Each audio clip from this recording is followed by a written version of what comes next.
okay, I'm good. Let's go!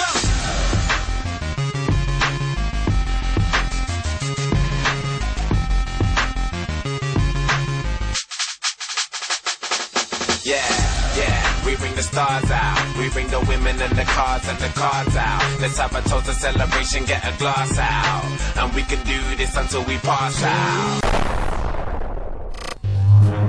What's going on? I go by the name of Tinie and I'm about to blow. I first realised I wanted to do music when I was about 12, like 2001 sort of. The So Solitary album, They Don't Know, just come out and I was in the airport with my family and I proper held everyone up.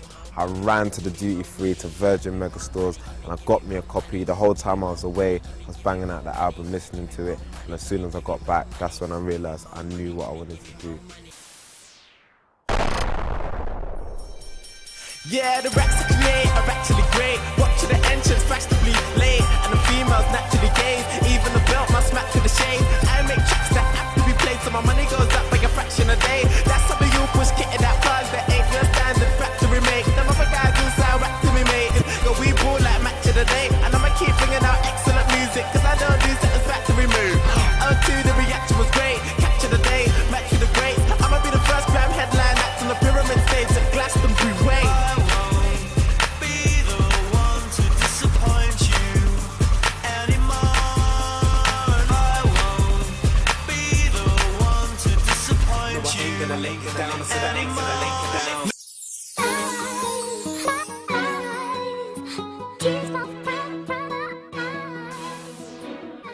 What's going on? I go by the name of Tinie Tempah, and right now I am in my home place, my safe haven, the studio.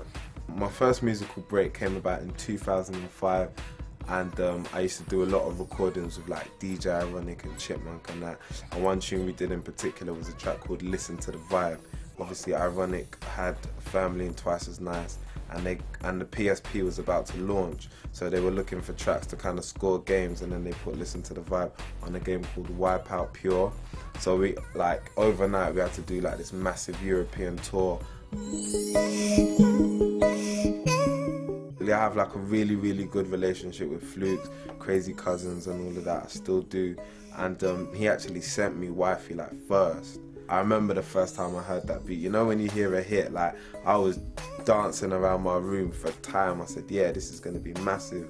So yeah, I've done the track, sent it to a couple people on MSN. I'm not really aware of all the other versions. I know Ironic did one, which was pretty big, but for some reason my one just blew up. Like I would be coming back from church and I'd hear Jezwellen play it on Kiss 100.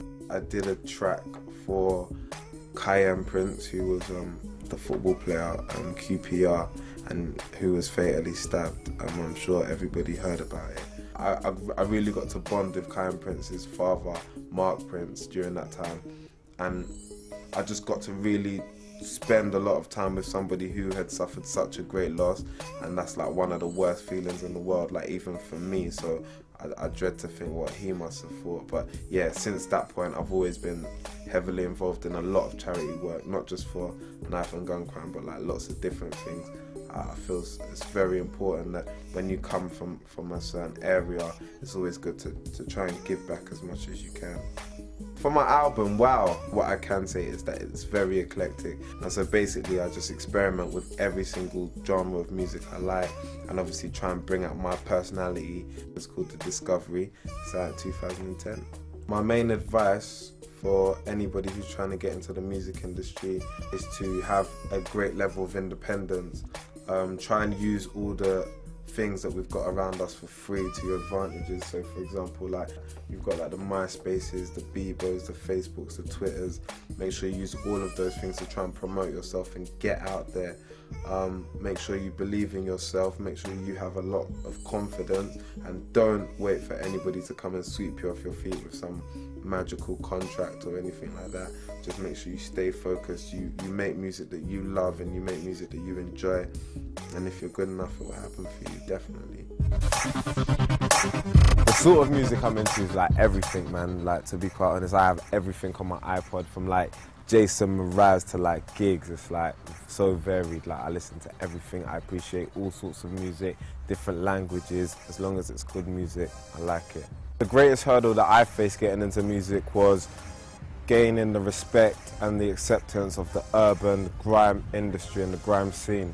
Obviously being from South London, a lot of the MCs grew up in East London and North London and all kind of knew each other beforehand, so kind of getting in there was the biggest hurdle I had to face. Two of my main inspirational role models are Dizzee Rascal and Barack Obama. The thing about music that I love the most is the reaction from the fans, whether it's just being out on the street and bumping into a couple, or whether it's coming out on the stage in a club, in a festival. The fans is the reason why I'm doing the music. My three biggest achievements are being in the New York Times. I just released my first CD, 1 CD New York Times. Being in Playboy magazine, 1 CD Playboy magazine. No like topless spread or nothing like that. And yeah, getting a deal with a major record label, pushing my label and getting my label signed. When I'm not doing music, I socialise like with my friends and family a lot, who I very rarely get to see because I'm always busy on the road and in the studio and stuff. So when I'm not doing that, I make sure the time is for them. So in a nutshell, that's me.